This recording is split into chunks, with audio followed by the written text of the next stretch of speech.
Welcome to 97 Octane Hockey Monday Night Raw. I'm joined by my former collegiate teammate, Mr. Aaron Relacki. Yeah, I've been uh, called a lot of things there. yeah, you betcha. Today is the beginning of a new era again in Edmonton Oilers history. Kris Knoblauch has been named head coach, and Paul Coffey, his assistant, to run the decor, and Glenn Gulletson keeps his spot, I guess, to run the power play, and whatever else he does behind the bench. Out is Jay Woodcroft and Dave Manson. To me, I understand getting rid of a coach because the team is struggling. Just the timing of that to me was a little curious, to say the least.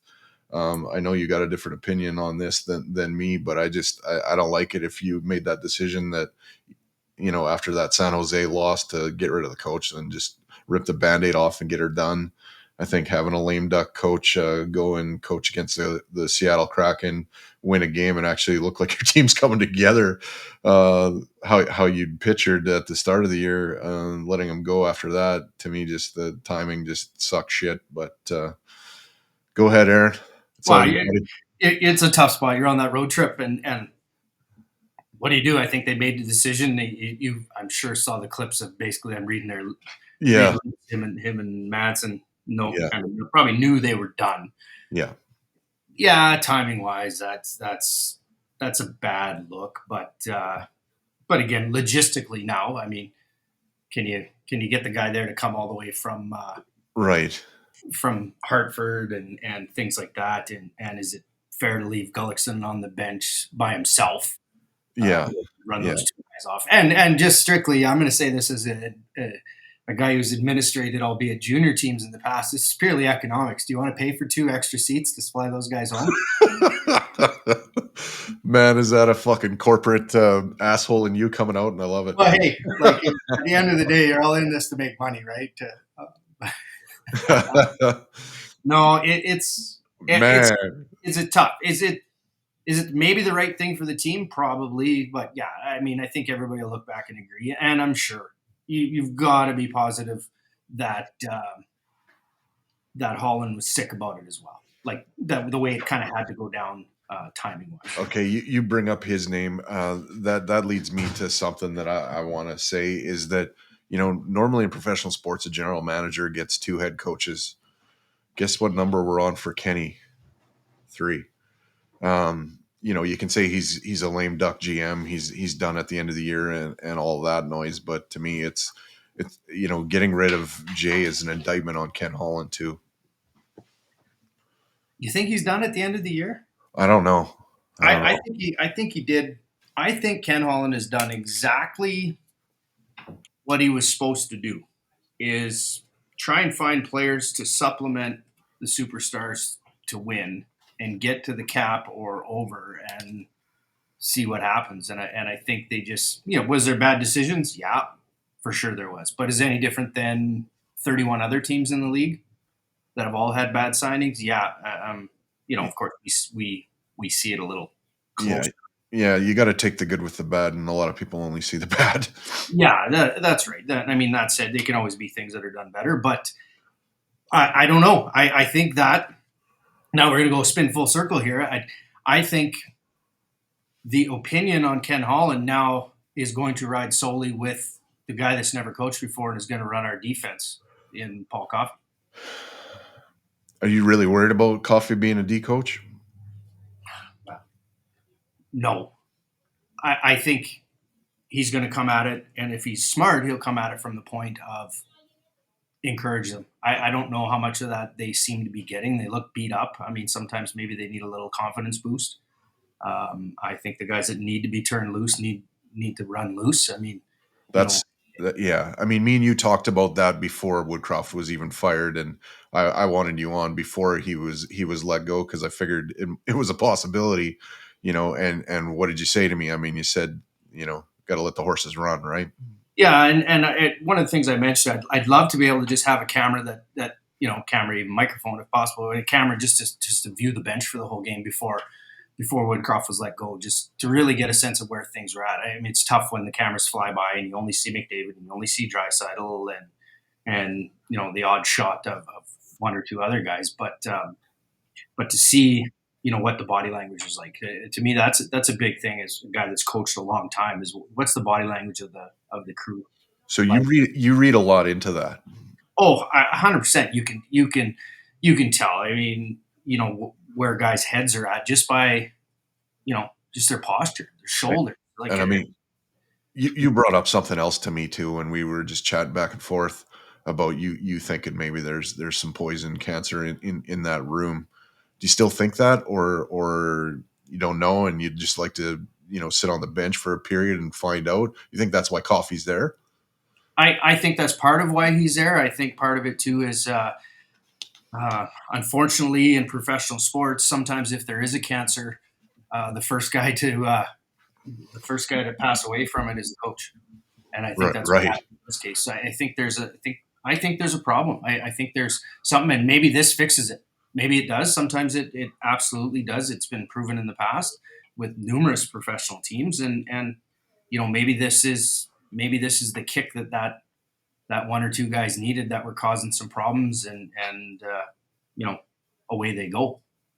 You talk about a dead cat bounce after a new coach comes in. I mean, this has got to be the ninth cat. We got to be on the last life here. It's a lot of coaches that have been turned over, right? But what a hard team to coach.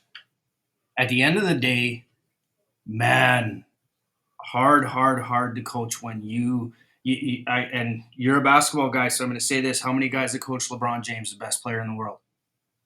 The Oh yeah, best player in the world, probably the hardest guy to coach. And to find people that fit with him and mold the team around not just the best player, but in my opinion, the two best players in the world. okay, so now if you're making goat arguments, then Jordan's the goat because he only had three head coaches in the NBA. Yeah, wow. But you watch The Last Dance. Who really ran that team? Yeah, And is that so? That's my question for you, Mike. Is you know us being Canadians, we haven't seen this a lot. We're too polite. We say I'm sorry all the time. right. Is this a generational issue where the players, they're not sorry anymore? That I get their will to win, but I get you know their understanding of the power they had. And I'm just speculating. I'm not saying that the Oilers' best players caused this and that they stomped into the office like Shorzy and demanded things. But it's the generational culture, and we haven't seen a lot of this as Canadians. I think we thought it was going to happen in Toronto. They got rid of Babcock before that happened, but uh, you know, we don't really see it. I think the last time we saw a player publicly stand up to a coach was probably in Canada, was probably Patrick Roy, and the next day he was gone. Right. He didn't win that war. So, Well, players are winning wars now. so you're referring to players being GMs, basically? 100%. And Yeah. if you're going to pay them 11, $12 million, they better have a fucking say. Yeah, yeah. It's an interesting subject of discussion for sure. I mean, I think Connor's going to run out of people to point fingers at for sure. Other than him, I mean, he's getting pretty much everything I think that he wants. Um, I don't know if I buy that he's the reason why Kris Knoblauch's the coach right now. I think the people above him looked and said, this guy's coached Connor before. It worked in Erie. He's done well in the AHL. If we're going to go to somebody that isn't a recycled coach, let's look at this guy. I'm actually surprised that he wasn't named head coach before Dave Tippett. I thought that would have been actually the time that Kris Knoblauch would have been the head coach of the Edmonton Oilers. This one kind of surprises me, not like overwhelm me with surprise, but it did surprise me that they went this route. I was thinking Gerard Gallant, Glenn Gulletson being named the head coach, those kind of things. But um, I'm interested to see what this guy can do with this group. I mean, yeah, he's on the ice today. There's smiles and looks like a caring guy, much like Woodcroft. Wants to get to know the players. Looks like a player's coach, but is this a guy that holds people accountable, or does he let shit just run rampant? Like, So one of the things that people love to talk about, Durs, is coaching trees. We hear this with, football, especially the Nick Sabans, all these coaches that play for Belichick, Parcells, all these guys. Right. I think one of the things that's lost in this is where Kris Knoblauch comes from. Who did he play for 4 years? I know he played for the Edmonton Ice, if that's what you're. Keep going, a little older. He played for Claire Drake. Okay. Okay. So if that doesn't carry some weight with people in Edmonton, There you go. we're Yeah. fine. We're Yeah. done. Yeah. We're done. Yeah. Because you can't tell me he goes in there as out of junior, so he's 22 years old, heading in there, 21 years old, 22, and plays there and learns that culture from probably the best hockey man ever in Alberta, realistically. Yeah, and you could even expand that, probably maybe even all of Canada.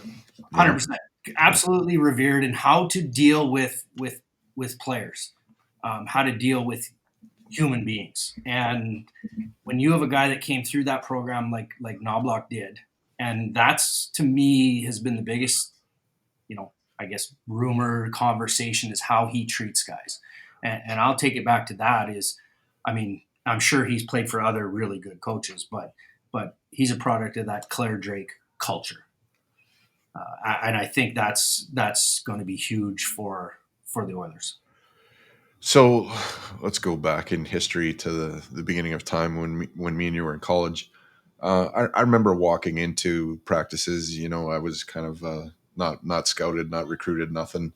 And the team I'm joining is a team that has expectations of winning a national championship, and it didn't go that way for us. Do you think these guys, put the weight of the world on their shoulders and were overwhelmed by it, or just is it a case of truly being outcoached, injuries, perfect storm of a lot of shit? Do you still believe that they are a championship caliber team? I mean, I bought that in the summer, so for me to sit here and say Ken Holland needs to go, I look at him as failing with two coaches. So that's a reason why I'd be hard on the GM. But for No, player personnel, I mean, Jack Campbell, yeah, that hasn't worked, and I believed in a Jack Campbell redemption tour, and that hasn't happened. Connor Brown, that signing, we don't know yet where that's going to end up. But right. what do you I'm think? going to say no because, and the reason I say that is because these players have been under a microscope since they were 13 years old. Pressure, albeit will bother them at times, they get to this level that they're at, I believe, by being able to compartmentalize that and put it away and give their effort. And especially when you have players that have played in championships like McDavid, like Draisaitl has, Memorial Cups, Bouchard. The list can go on and on. So they're professionals. I mean, maybe I'm just jaded in the fact that they grew up in this system and they understand it.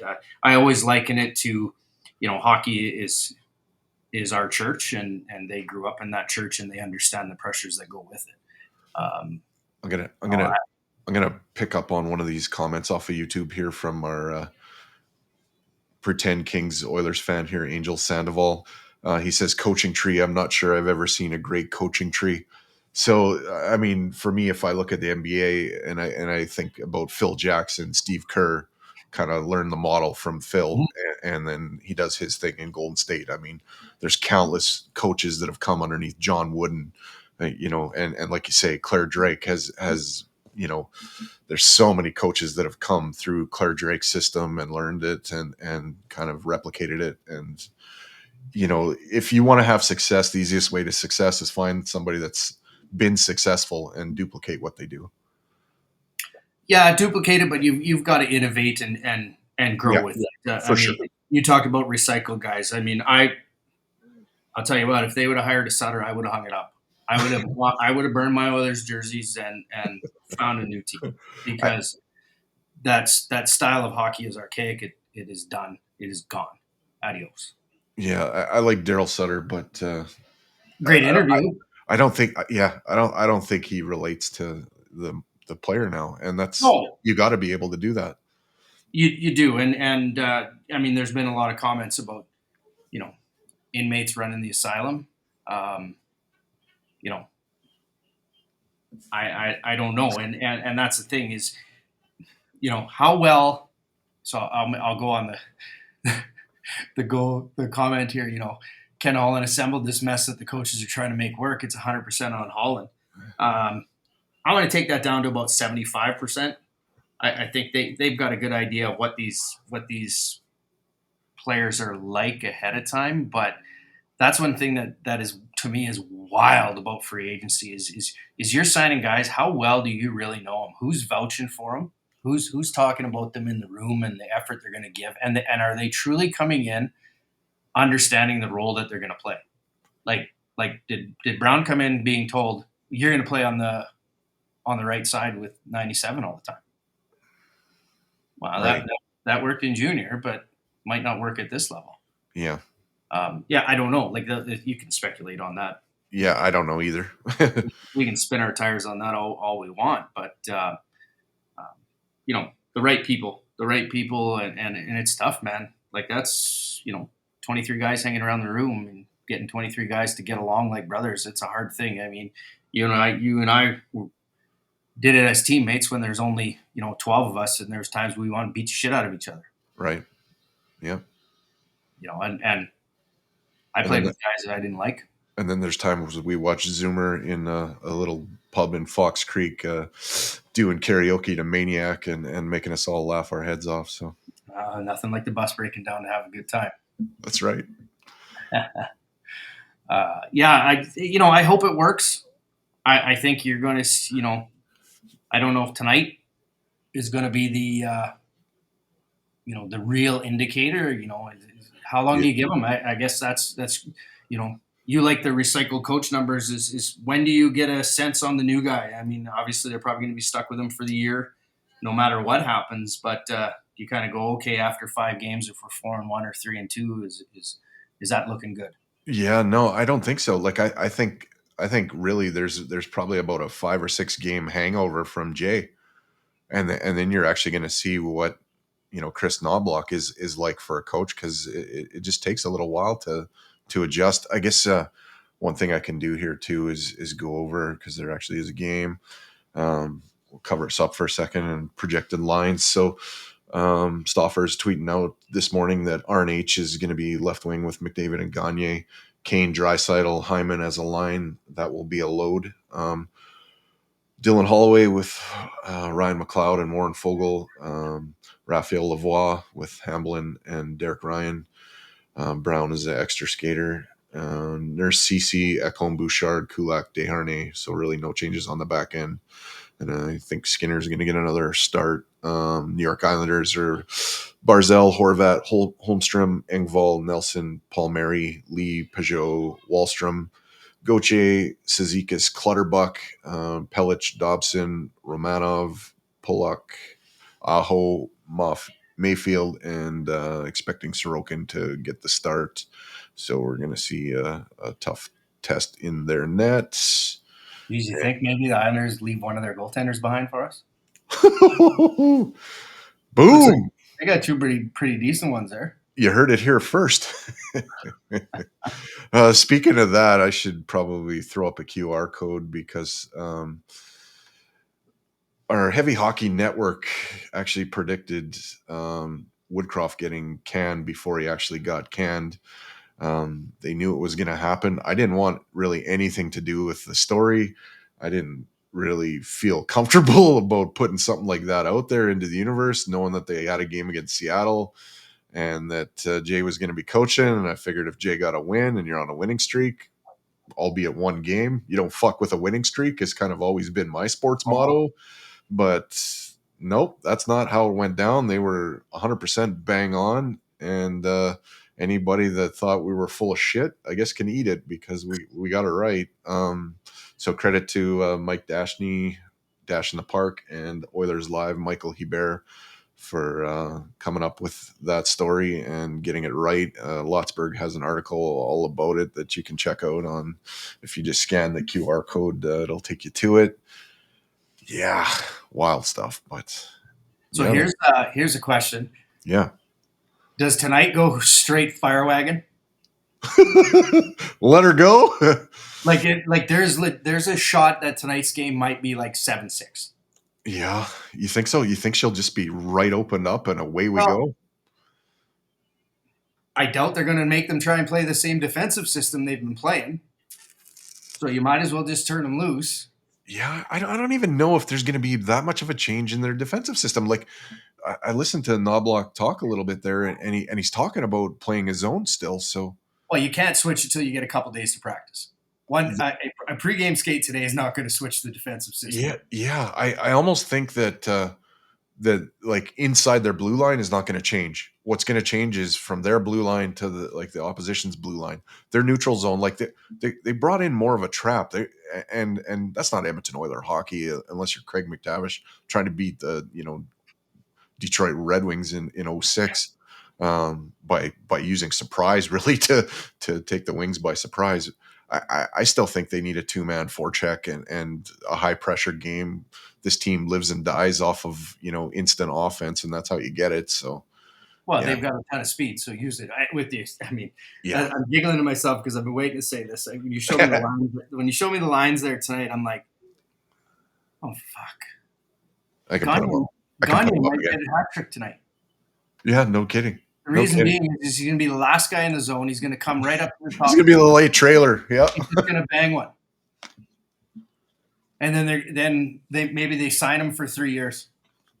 775K, 3 years. Here you go, Savvy. Top line. I honestly, I hope. I mean, you talk about Oilers at the in the pantheon. I mean, blood and guts. But there's my question: is for you. You follow this a lot more than I do. Is why bring him back? Sam. Yeah. Why do you think they brought him back?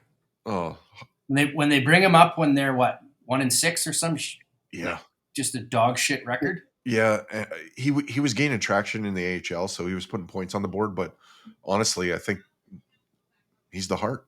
I mean, that he's like old Ryan Smith, except he plays a different game. But it's a lot like Smitty. Like he's he's the fucking guy going to the hard areas of the ice to bang pucks in.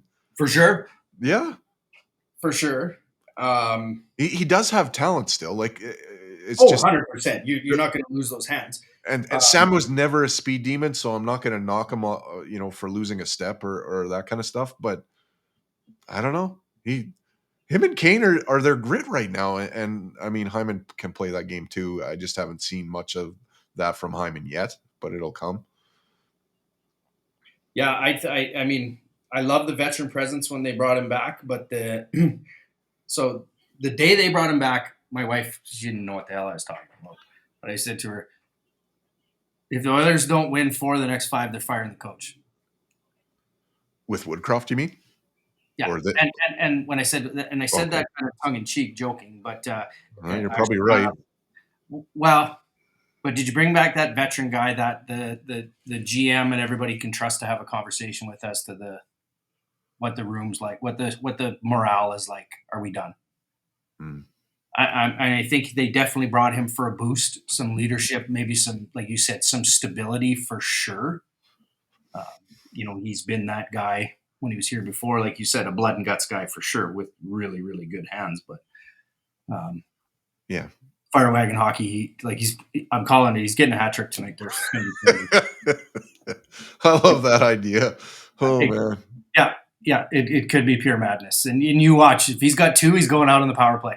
Okay, I'm gonna say this too. Like I don't like to kick a guy when he's down, but to me, the thing that I hated about Jay Woodcroft the most is Sam's working on a hat trick, a natural hat trick in the third period, and you keep him on the bench when you got the goalie pulled trying to tie the game when he's the only one doing any fucking thing. That pissed me off. He's probably out of gas, though.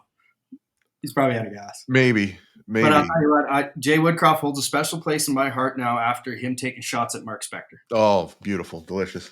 Yeah, he. I hope he gets a job right away. I think somebody's going to hire him the second that The next firing, he's the next hiring.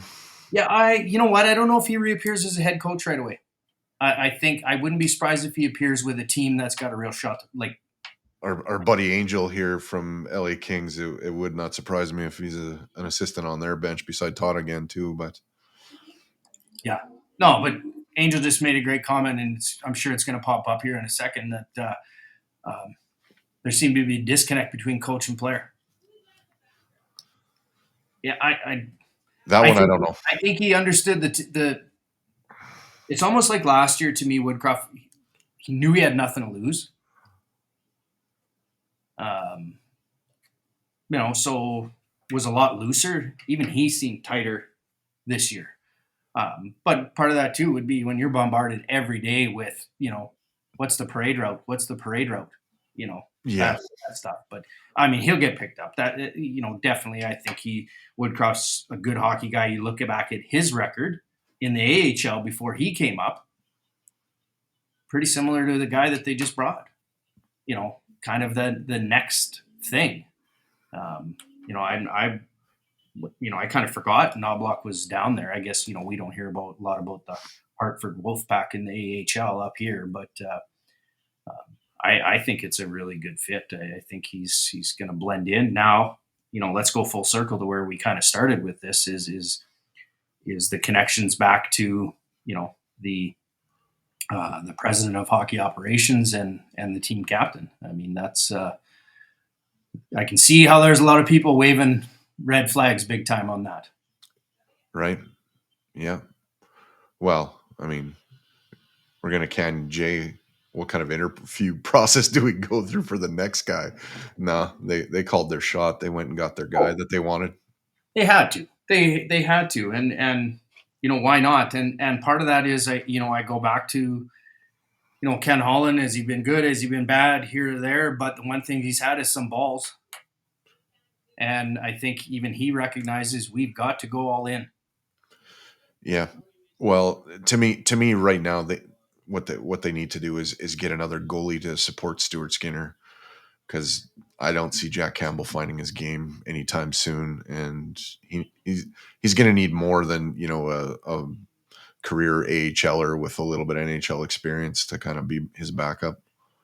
So And who's it's it? not easy, but Mark, get your crystal ball out there, because I know you've been thinking about it, and if you tell me you're not, you're lying. oh man, I'm gonna I, give you. So give I, me your three that you want,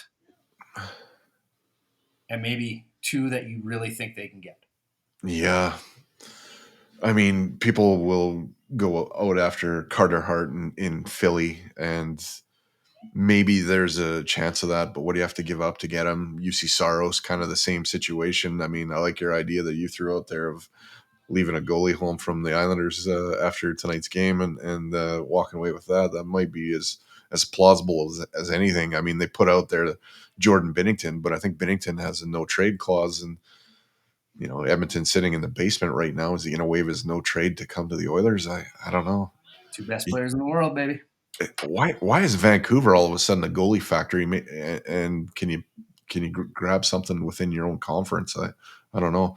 And it seems like the Flames, somebody's going to go from there. But is Dan Vladar going to be enough? Like I think if you're going to get somebody, swing for the fucking moon and let's get her going here. Like you know, Yeah, you swing for the moon, you got to give up the moon. yeah, you do. But what's the biggest area that the Oilers have neglected over their history in terms of positional play on the ice? And it's been net mining. I mean, we haven't exactly had a great record for drafting, stellar goaltenders. You got to go back all the way to Grant pretty much to have one. That's digging deep. Like I mean, It is. that's digging really deep. Yeah. Yeah, you're going to the beginning. No, you're right in that aspect. I mean, that's a goaltender world is nothing I'll ever Yeah, fathom to understand. You know, the age old adage, goalies are weird.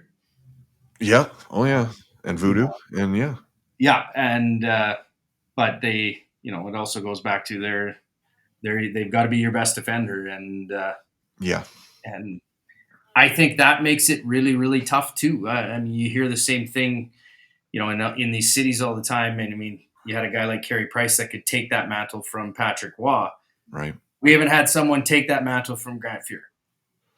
Philly hasn't had someone take that mantle really from Crazy Ron Hextall. Right. Like it's Hart hasn't even done that yet. I mean, the No. next five goalies that they're doing pretty well, but the next five goalies this will tip Angel over that play in LA are going to have a tough. They're always going to be compared to Jonathan Quick. Yeah. Yeah. But where's our next guy? You're exactly right. And is he available in trade? If you're all the GMs in the league, do you want to make a trade with the Oilers right now? You're going to fleece them.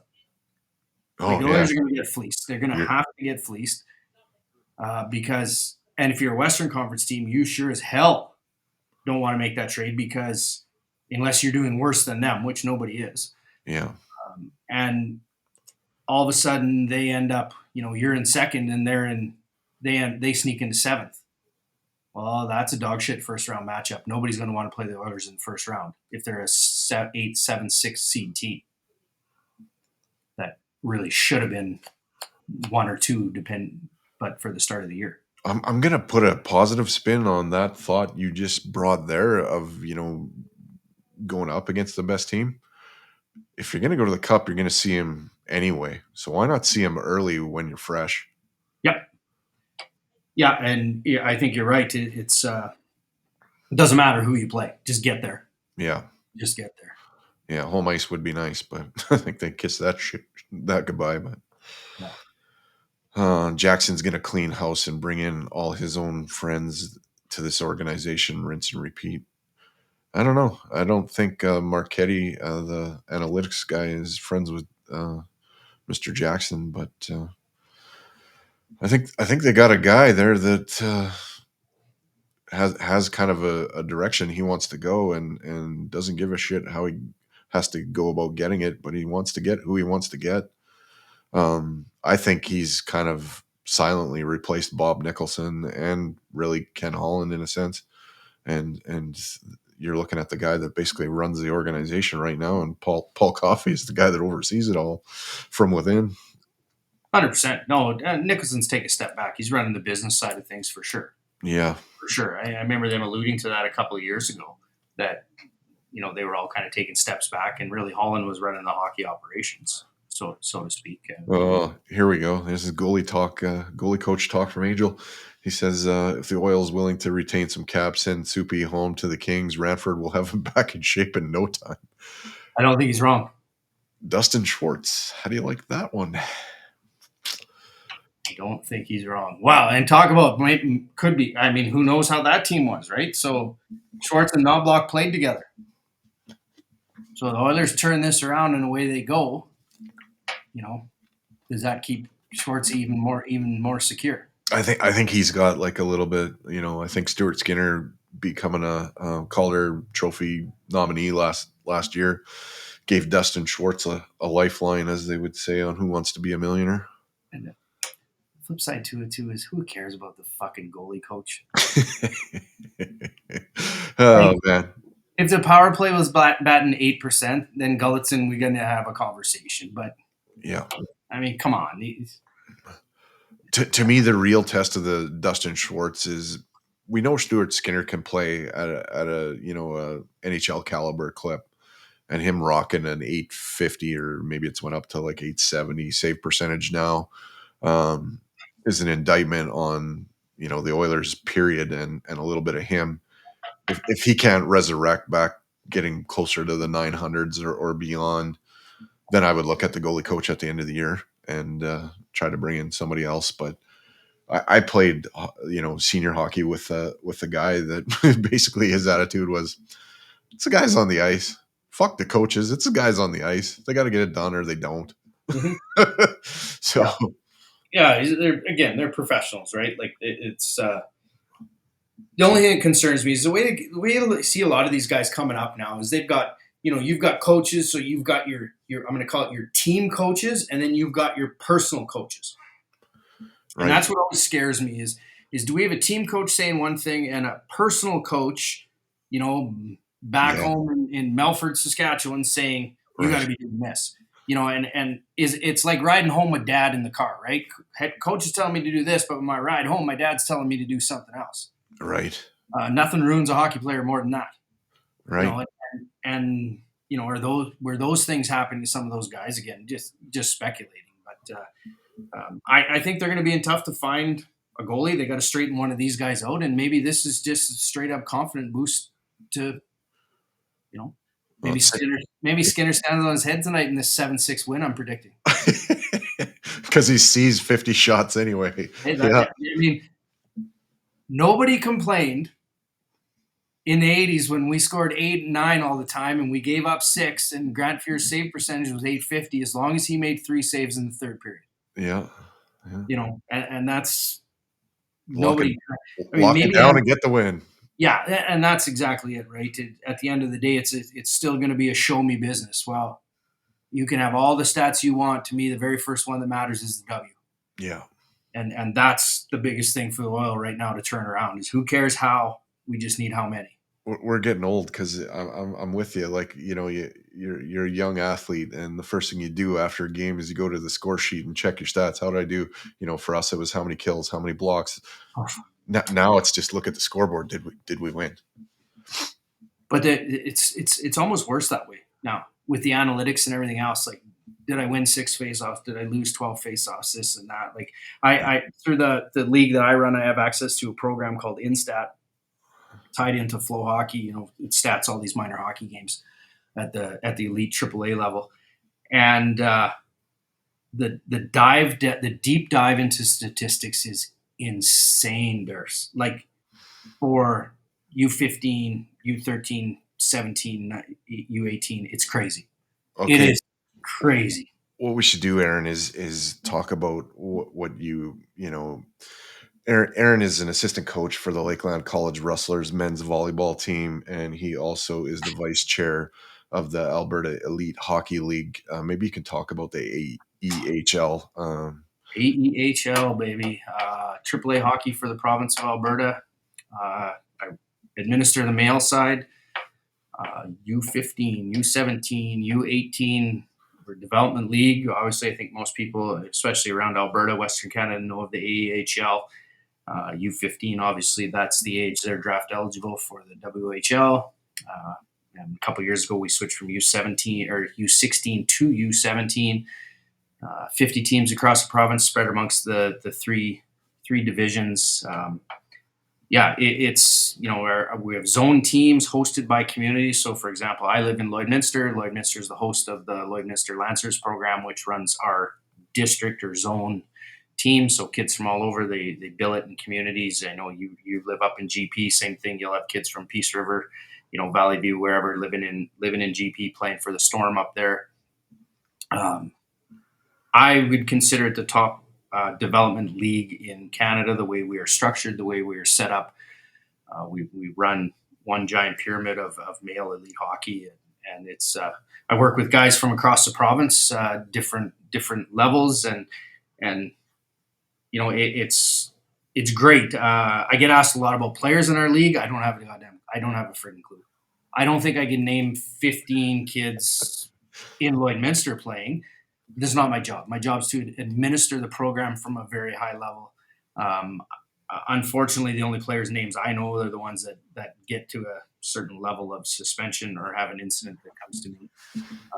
I deal with that. But I worked at Hockey Alberta for almost 15 years and kind of ended up in this position 4 years ago, I guess, and been really enjoyable to kind of start that league from scratch. As some of you may know, we used to have a Alberta Major Bantam, minor midget, and a major midget league, the AMHL, ABHL, those things.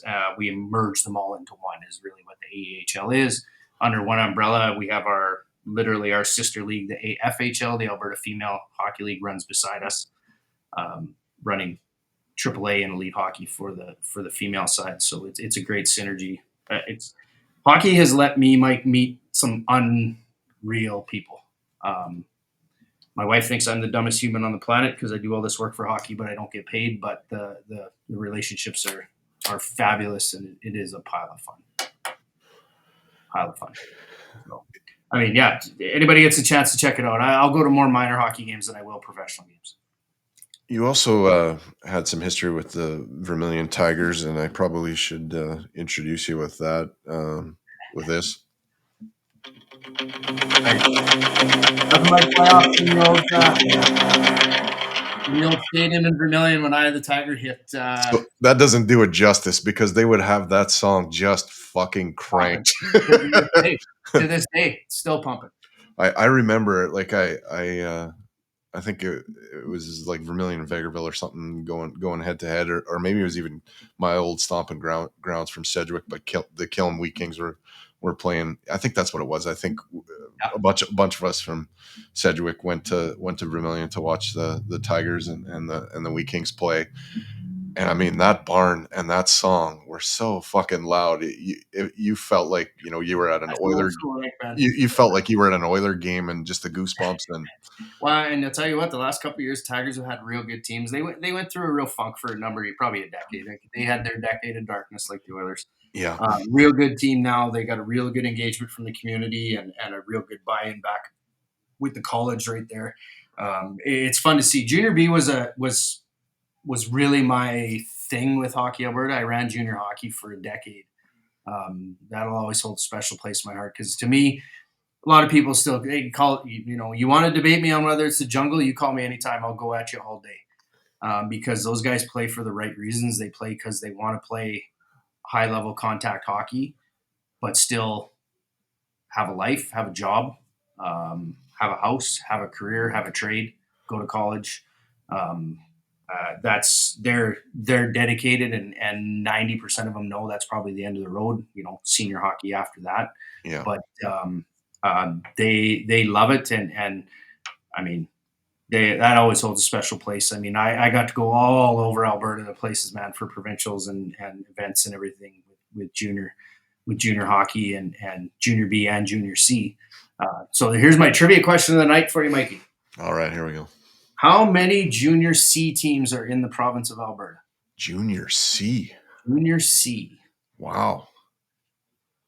I've never seen a junior C What are at you gonna all. guess on? What are you gonna guess on junior B? I guess that's an easier one. On junior B in the province of Alberta, man, I'm gonna say there's probably about 100. No, God, no, half that. There's 50. Really? Okay. It'll jump depending on who's kind of coming and going between 49 and 51 or two. It's been steady like that for probably 15 And years. now you're talking junior C. I'm gonna say about I'll break 15. it down. I'm going to break it down for you. There's only two junior C leagues. One is in the capital region, and one is in Calgary. Okay, then I'm gonna go to about 16 teams. So yeah, in the one league, yeah, there's 28 total. Really? Wow. So you take with the AJHL, there are 96 roughly junior age hockey teams in Alberta. Okay. I And I just went with a shit ton of junior B teams because I know like yeah, small towns like Vermilion and Killam both have them. Vegreville, I mean, yeah. So yeah, it's crazy. I mean, a lot of guys that a lot of guys that have coached in those things a lot of times for a long time. Yeah, you'll see. Geez, we've had. Well, right now you got just north of me here up in Onion Lake. Well, here's one for our Kings fan in the room. I mean, DJ King's coaching that team. mm, DJ still got one tooth from losing one in the show and missing one tooth in the show, but an awesome guy that's doing it for the right reasons back in on a in a community that helped raise him and yeah. had 80 guys out to camp. Between running chuck wagons in the summer and coaching junior B hockey in the winter, and heavily involved in the community in the area, and a guy that he played in the show and just wanted to give back. We have a friend of our show. His name's Name Cardinal. He does Indigenous rookie cards. So he collects every Indigenous player's NHL rookie cards and has quite the site on that. So I'm sure Onion Lake hockey would resonate with him too. Oh, for sure, for sure. Yeah, no, hockey's a fascinating thing, and so then I'll bring it right back around again here. There was a comment about Jackson hiring all his friends and all his buddies. And I say to that, fucking rights. Those are the guys you want to work with. I mean, we had a spot come open in our with the AHL, and guys, we're gonna get guys to apply and blah blah blah blah blah. Who'd I get? old captain of the Vermilion Junior B Tigers, Devin Selty, because I knew him. He played for me. He's running Fort Saskatchewan minor hockey. Term was up there. Devo, let's rock and roll.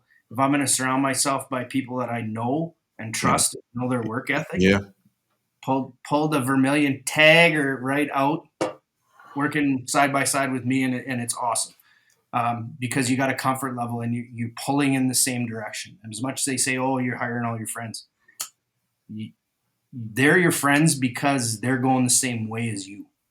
Right. Yeah, you're taking the guesswork out too, right?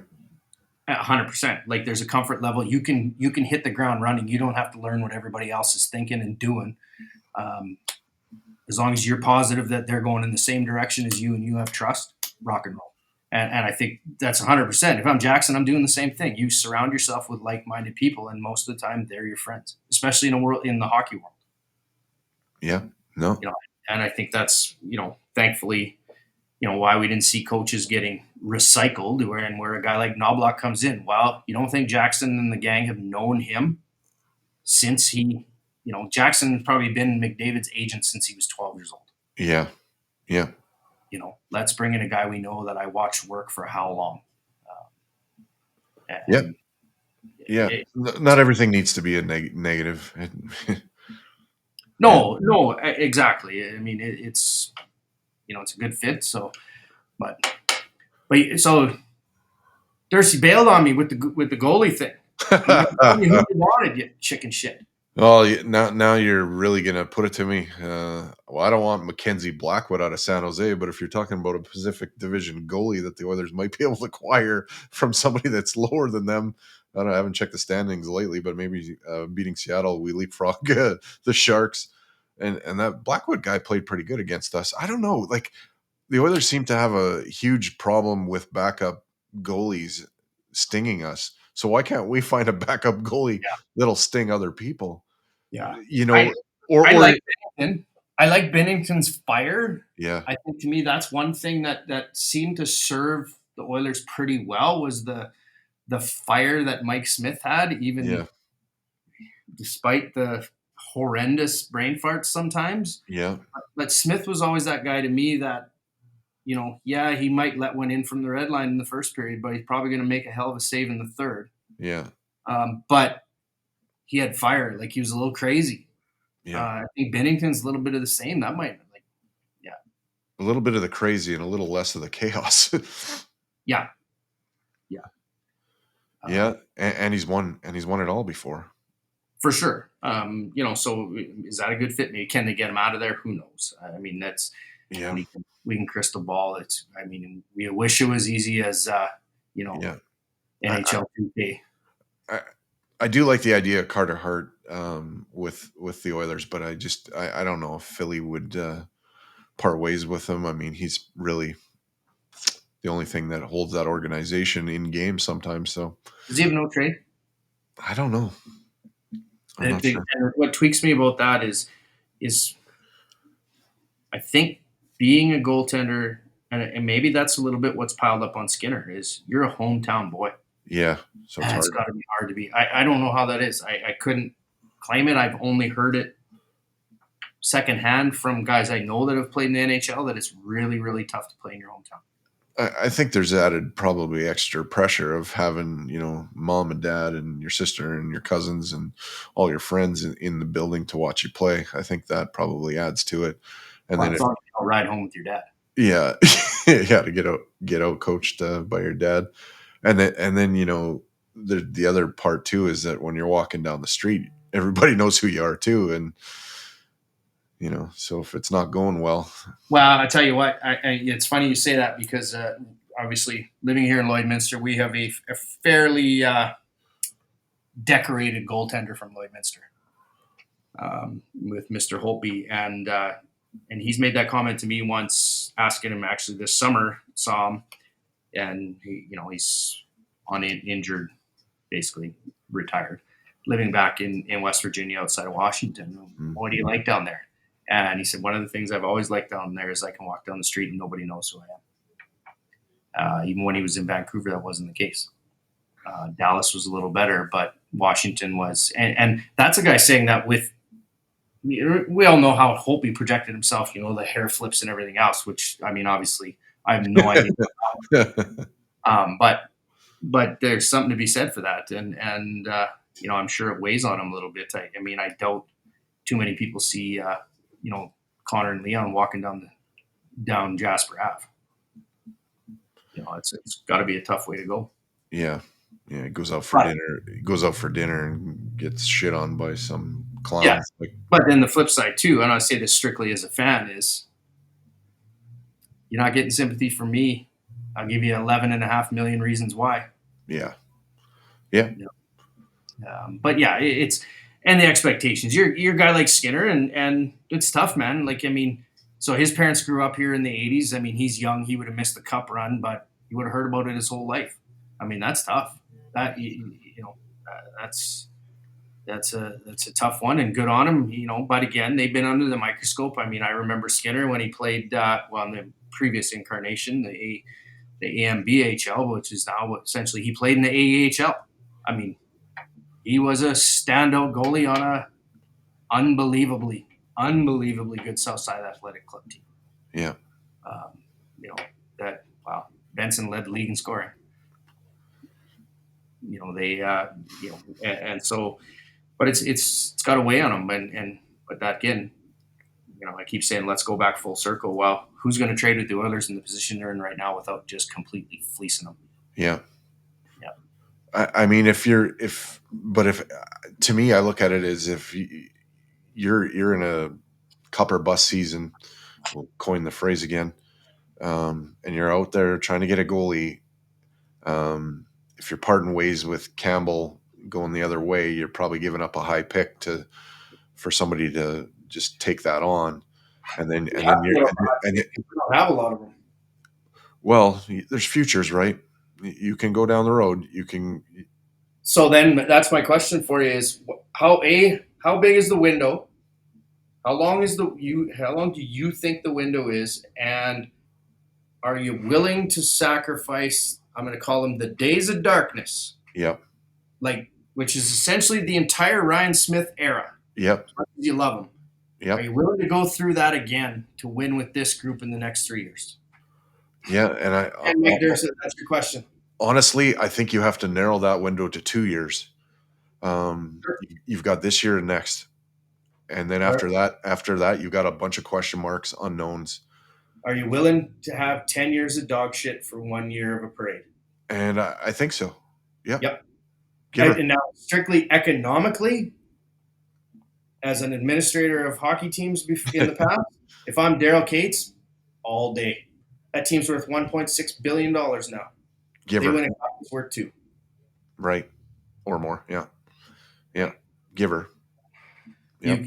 You can sell off your assets and And if I'm looking at the team, that's the biggest area that you need to get under control is the net, and it's always been that way. That position has been neglected, like I say, by this organization since the very start. You need to put your main focus in your goaltending, and build out from there. The Edmonton Oilers have put their main focus in the center ice position. They've done a hell of a job with it, but to me, you got to solidify your net, and then you build around that. And we haven't done that. You can still do that. Give up some futures, give up a few firsts, like this year, next year, the year after, whatever it takes, and solidify that net. Get that showstopper keeper, get that in place, and then the next thing you need to do is look at getting a top first line right shot defenseman to solidify that, and then this team is golden. oh, fuck, Those are everybody's so hung up on this. Oh, he shoots this way, he shoots this way. no, I don't care about the handedness. Nurse needs a better partner. You just need him to be able to turn that way. So we just got a comment in the group chat that I think we should probably throw out there. That is the funniest thing you've said today. So this is it. Just out of curiosity, which coaches are holding coaches accountable in the locker room, and are those leaders also coaching the game the right way to be believable? Are we talking Reg Dunlop here? Is that? No, man. That question right there, and you're going to see it tonight, is when Sam Gagner gets a fucking hat trick. Because that's why he's there. And who's holding him accountable in the back end? I've been waiting for Ekholm to basically beat the shit out of some other defenseman on the team because he looks like he wants to do it. Oh, when he said this is the worst that's ever been for me in my career, he was mad. Yeah, and I think that might be enough to scare guys. He doesn't seem to me, and of course, I've never met him. I don't know him, but he Gentle seems to be, giant, but don't piss him yeah, off. Yeah. yeah, where he showed some anger, and I bet you some of those guys went, "Oh shit, oh shit." Um, you know, who plays the right way? I think Kane's been playing the right way. I think Hyman always plays the right way. McDavid plays the right way. I think Draisaitl comes and goes, but he's too talented to ignore. Yeah. Um, When he's on, he's lethal, and when he's not, you kind of look at him like, "What are you doing, man?" I think Warren Fogel's had a great year. and If the guy had hands, he'd be on pace for like a 30-goal season. tell me there's times that you glance up at the TV and Fogel's dangling in the neutral zone and you think it's McDavid until he stick handles the puck square and loses it in the corner. Yeah, that 37-97 thing can get you. It's just his frame. He's built a little bit more like a Coke machine, and Connor's a little bit more straight up. But Yeah, but yeah, when you glance at the TV, and it's a Friday night or Saturday night game and you've had 5 drinks, you're like, holy shit, and then you're like, oh my god, it's fucking Fogel. But it's like you're right. If he had half a better set of hands, it'd be an all-star game. But oh yeah, but he works. you I can't love. you can't fault the try. No, and you need more guys. Like I don't think they lack guys that try, that want to play the game the right way, but do they know how at this level? Right. And I think that's they got away with a lot last year, and you and I talked about a little bit the other day, where maybe you know do we have some guys that maybe have some injury concerns that are maybe not the difference between hurt and injured. Yeah. Injured, you're out, but are they hurting? Yeah, which maybe takes them down to 85%. I Which, love you. I love you quoting the program. yeah, well, it's the honest. I say that to my volleyball players. So, Jefferson, are you injured? Or are you hurt? Coach, I don't know what that means. Well, you gotta, if you're hurt, yeah, you can still play. If you're injured, you can't. you I gotta guess I'm hang. just hurt, coach. Yeah, it's you shake your head, but no, I think I'm going to stay positive that this is going to go in the right direction. Yeah. Um, Yeah. I think the change was warranted, needed. Do we agree it was unfortunate? Do we agree it was weird? Yeah. Yeah, but No, I understand yanking the chain. The timing of it to me was fucked. Pull him right after San Jose. Let Gulletson be the head coach. Give him, I don't know, Coffee was probably there, making him assistant right away, and away you go.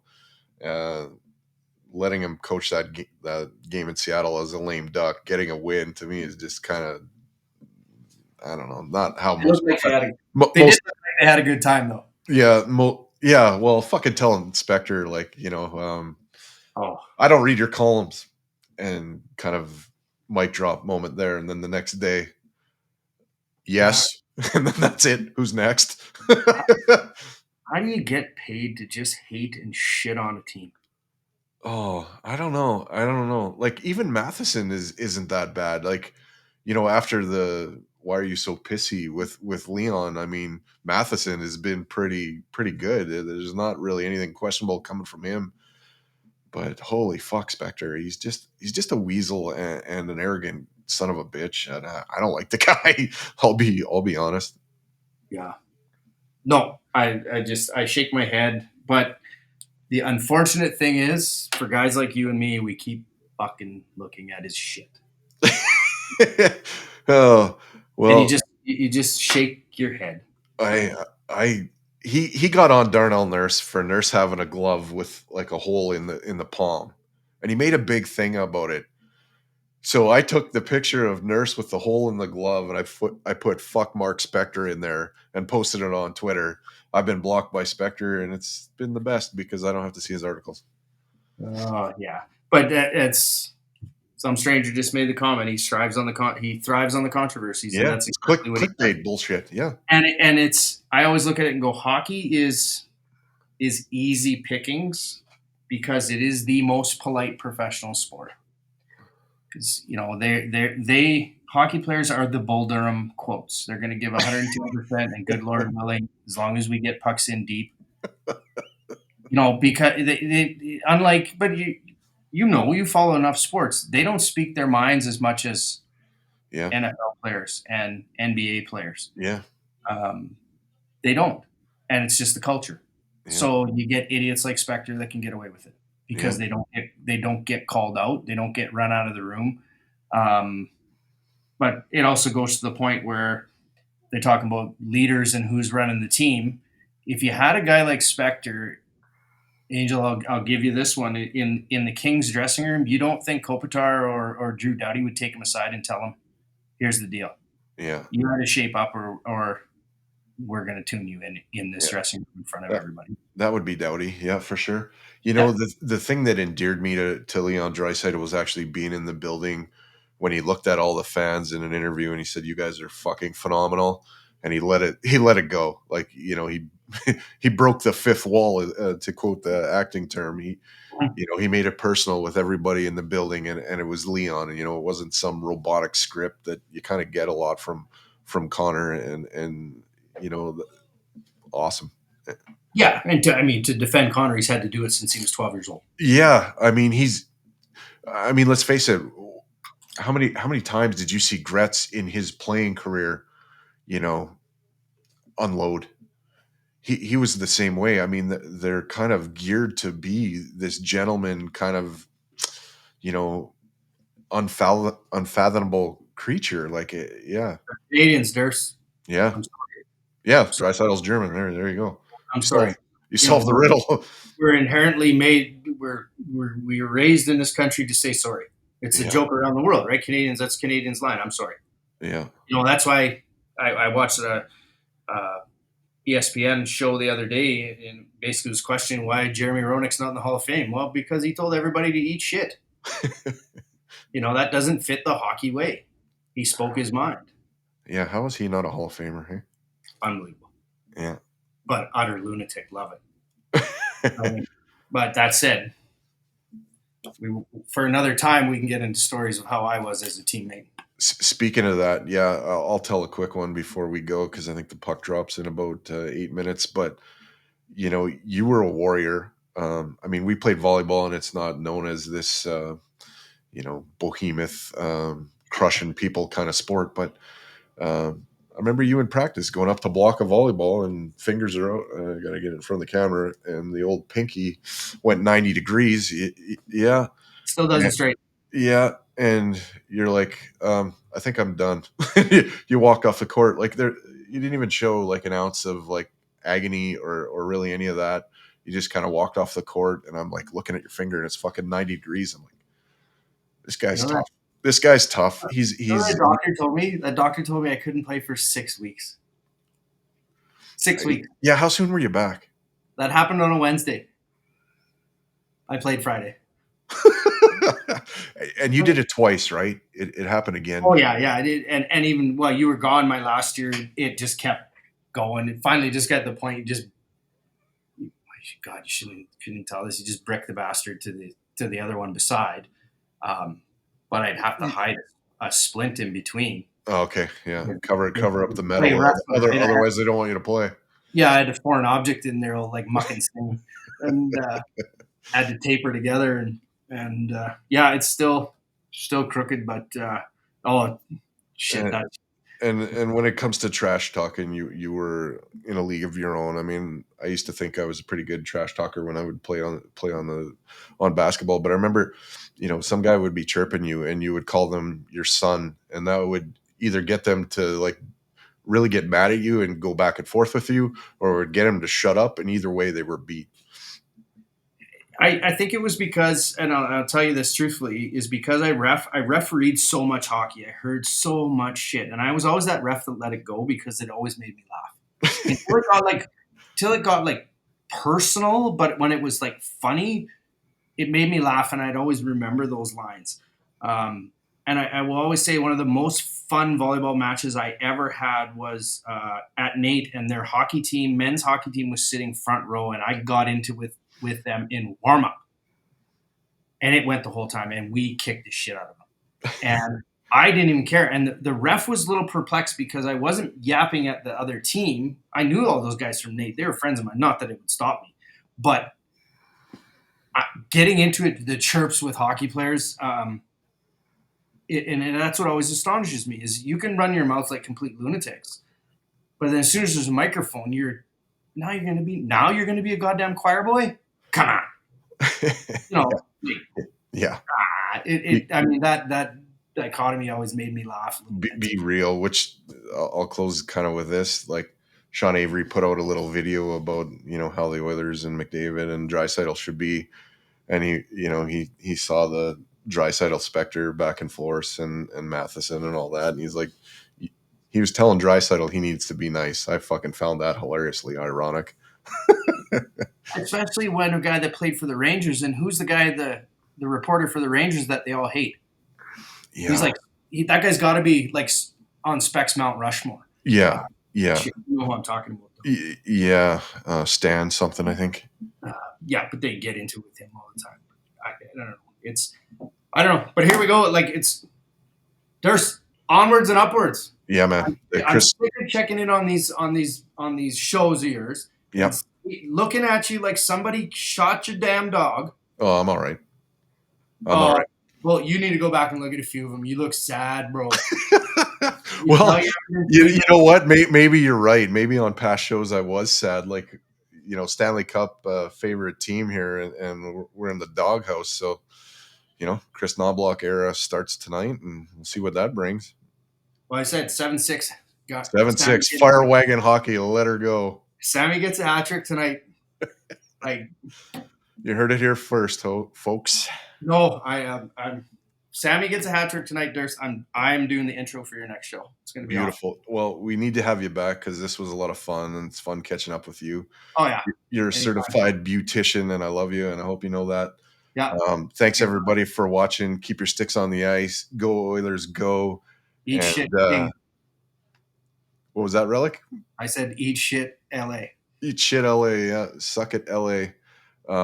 We'll have this bad boy out on Spotify and all that probably tomorrow. Good night, everybody.